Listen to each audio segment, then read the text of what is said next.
Olá a todos, sejam muito bem-vindos. Nós fazemos parte da comunidade Caminheiros do Amor.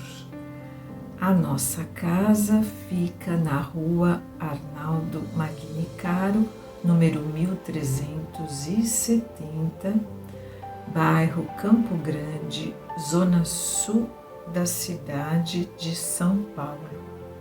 É sempre uma enorme alegria estar aqui novamente com vocês e hoje o tema da nossa reflexão é não pôr a candeia debaixo do alqueire, capítulo 24, itens 11 e 12. Os sãos não precisam de médico.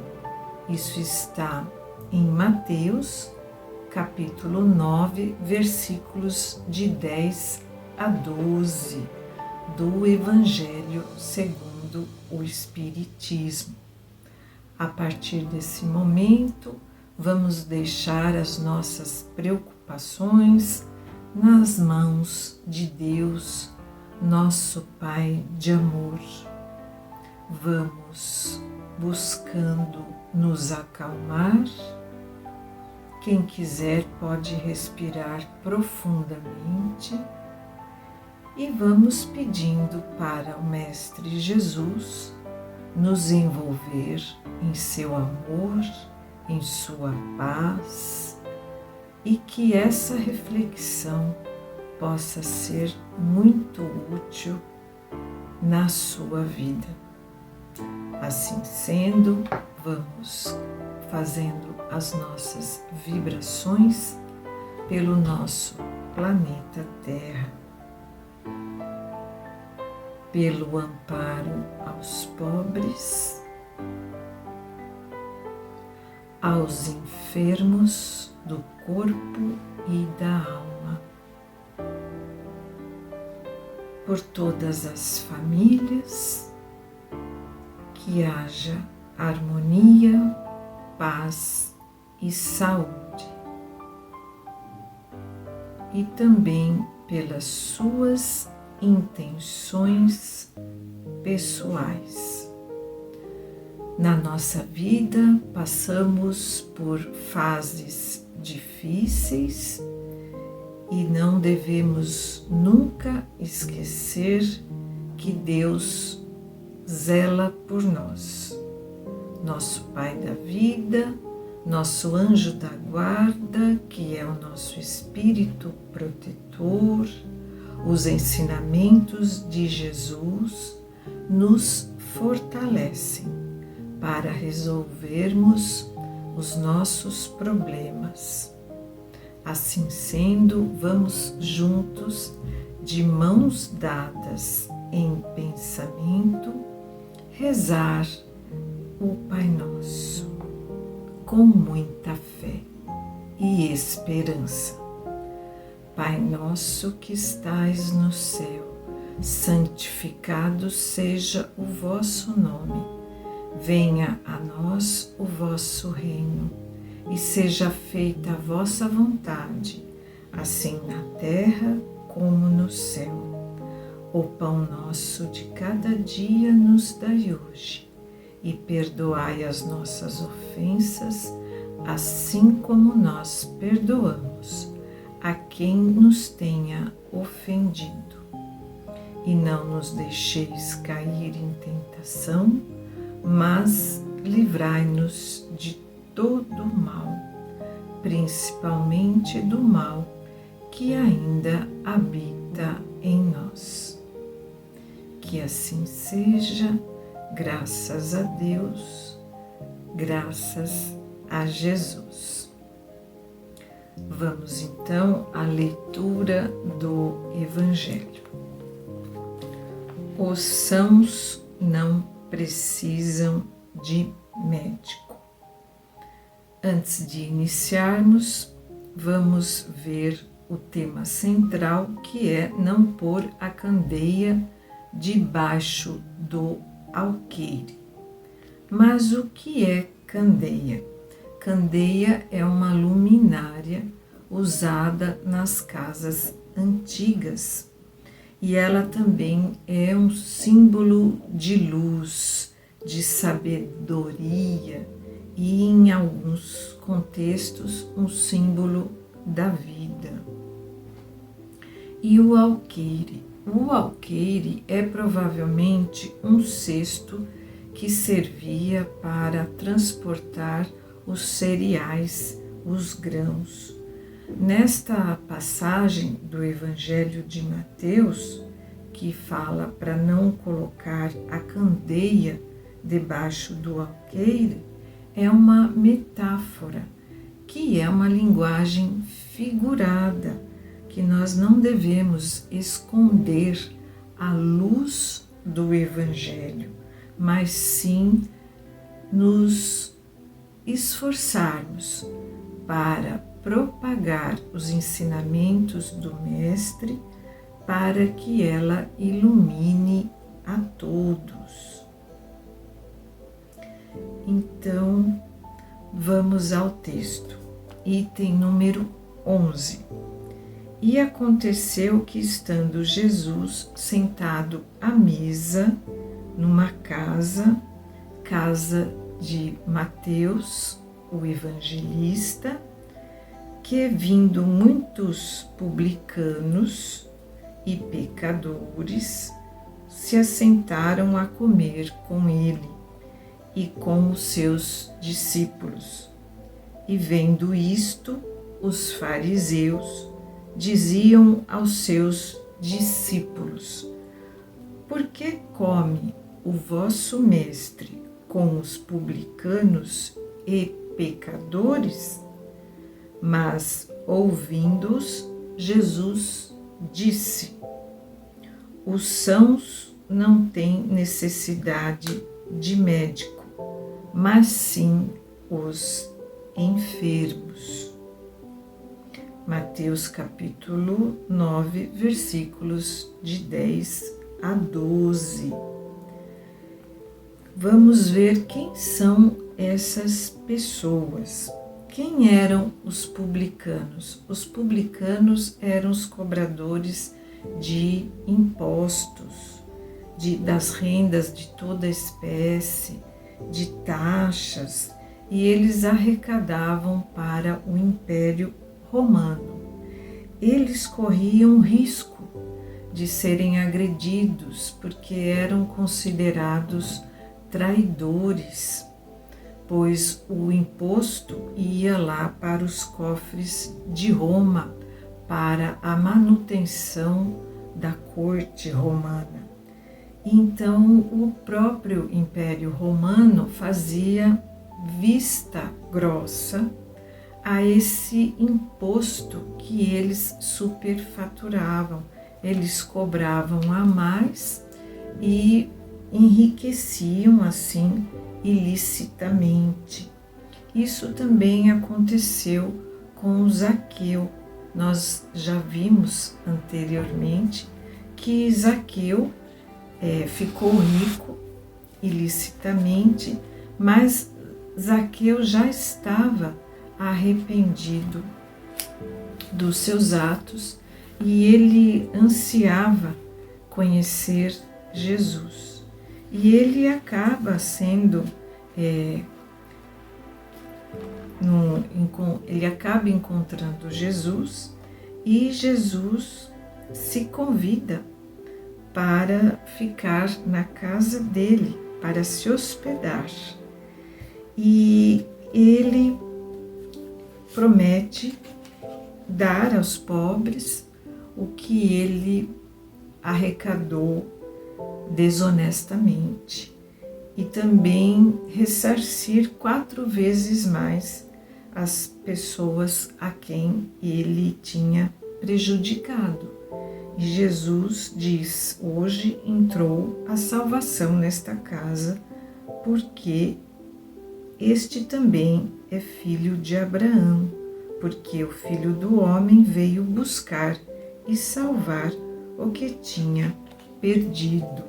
Isso está no Evangelho de Lucas, capítulo 19, versículos de 1 a 10. Então, esses publicanos também estão com Jesus e os pecadores são todos eles que são ladrões, pessoas de má vida, e eles sofriam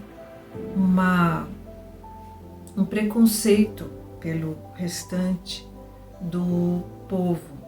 Eles eram vítimas de animosidades, eram marginalizados, inclusive as famílias deles eram marginalizados, ficavam à margem da sociedade, não eram aceitos. E assim, Jesus os acolhe e vai lá se sentar para comer junto com eles. Isso significa uma intimidade, abrir, a oportunidade para que essas pessoas consideradas pecadoras e de má vida se arrependam. Os fariseus, eles pertenciam a uma seita e eram adeptos, do culto, tomados de grande proselitismo, e faziam os cultos com bastante rigor. E aos homens do povo, eles eram considerados pessoas santas, mas eles escondiam muito orgulho, escondiam costumes dissolutos, costumes devassos, libertinos, eram pecadores. Eles eram bonitos, por fora, com as suas vestes sacerdotais, mas tinham grande podridão por dentro. Hoje em dia nós diríamos que os fariseus eram fake, não é isso? Eles ostentavam virtudes e tinham grande influência sobre o povo. E eles cobravam pelas suas preces, visando lucro, não perdoavam nem as viúvas, que eram aquelas que, para sobreviver, ao enviuvarem, dependiam da caridade alheia. E o principal objetivo deles era dominar o povo. E Jesus era uma ameaça para eles, porque Jesus sempre os desmascarava e os chamava de hipócritas. Então eles perseguiam Jesus e se tornaram inimigos encarniçados do Mestre. Jesus, ele se dirigia-se sobretudo aos pobres e aos deserdados, porque são eles os que mais necessitam de consolação, e aos cegos, humildes e de boa fé, porque eles pedem que lhes abram os olhos, e não aos orgulhosos que creem possuir toda a luz e não precisar de nada. Então, os cegos são os cegos da alma, aqueles que estão perdidos na vida. E não aos orgulhosos, a pessoa que é autossuficiente, que acha que já sabe tudo, que não precisa de ninguém para viver, mas ignora que ela é um espírito imortal e que precisa alimentar o seu espírito para não cair em desequilíbrio e assim sofrer de tédio, ansiedade, depressão e tristeza.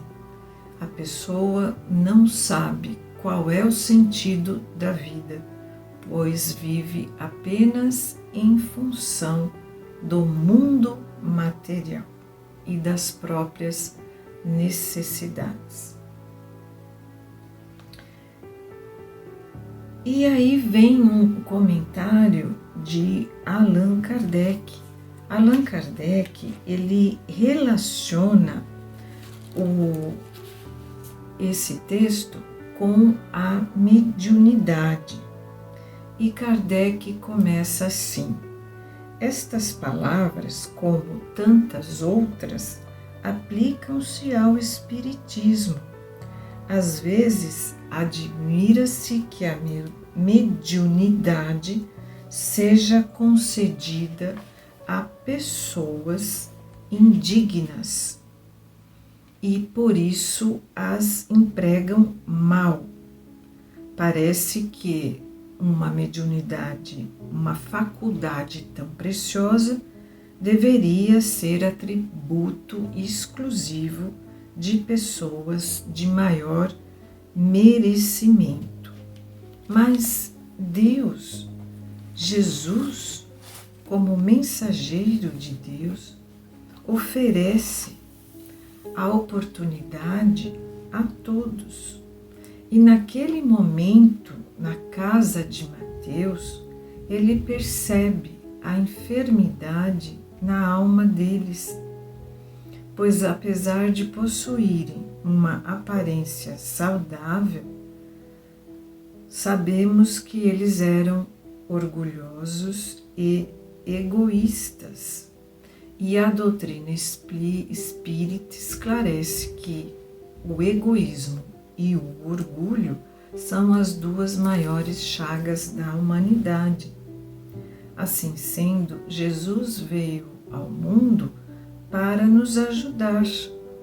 O Mestre não julga ninguém. Na prática da caridade, não se escolhe a quem auxiliar, pois o Cristo é amor e piedade infinitos.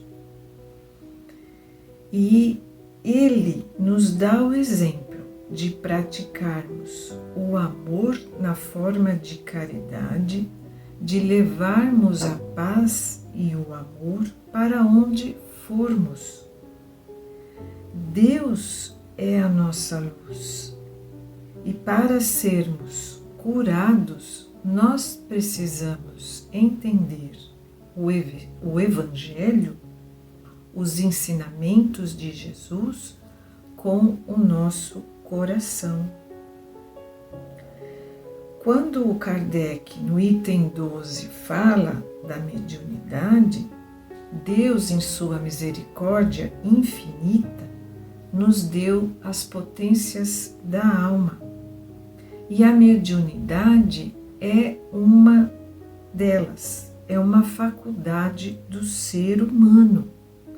A mediunidade é um instrumento que serve para a pessoa que a tem usar para o seu progresso espiritual, ajudando a todos.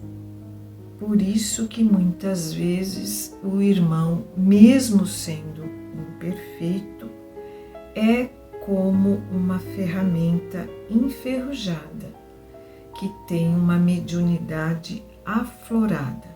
A mediunidade é uma sensibilidade a mais que todos nós temos, que vai além dos nossos órgãos sensitivos, como a visão, a audição, o olfato, o paladar e o tato. É uma percepção extrasensorial. No Livro dos Médiuns, no item 159, Allan Kardec fala para nós que todos nós somos médiuns. eu vou ler para vocês. Toda pessoa que sente a influência dos espíritos em qualquer grau de intensidade é médium. Essa faculdade é inerente à pessoa.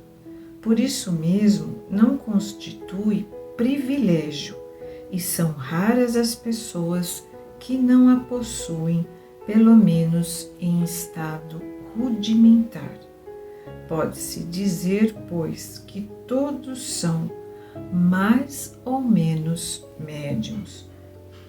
Usualmente, porém, essa qualificação se aplica somente aos que possuem uma faculdade mediúnica bem caracterizada, que se traduz por efeitos patentes de certa intensidade, o que depende de uma organização mais ou menos sensitiva. Então, os médiuns têm uma aptidão especial para vários tipos de mediunidade.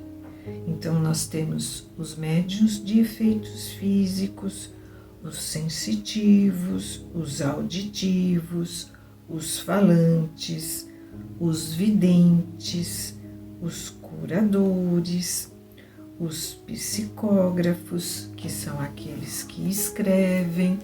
Quem quiser mais, pode continuar a leitura do livro dos médiuns. E para finalizar, vamos continuar aqui com a leitura do nosso capítulo. A mediunidade é um instrumento de Deus quando bem empregada. Não pode haver valores envolvidos. A mediunidade é um trabalho de doação, extremamente responsável, que não pode cobrar. É uma doação, é a prática da caridade. A mediunidade, ela não implica necessariamente a relação, a comunicação com os espíritos superiores. Ela é simplesmente uma aptidão para servir de instrumento, mais ou menos dócil aos espíritos em geral. O bom médium não é, portanto, aquele que tem facilidade de comunicação, mas o que é simpático aos bons espíritos e só por ele é assistido. É nesse sentido unicamente que a excelência das qualidades morais é de importância absoluta para a mediunidade. Então é preciso que o médium se conscientize da sua responsabilidade e que possamos atrair para nós os espíritos do bem, os espíritos benfeitores. A pergunta que se faz: será que nós já nos conscientizamos dessa responsabilidade e que nós todos que estamos aqui encarnados no planeta Terra somos enfermos da alma e que a mediunidade é um instrumento, a maior prova de amor de Deus por nós, para que superemos as nossas dificuldades e possamos nos elevar. Que assim seja. Eu espero que vocês possam refletir, que tenham muita paz e que Deus abençoe a todos. Muito obrigada e até o próximo vídeo. Que assim seja.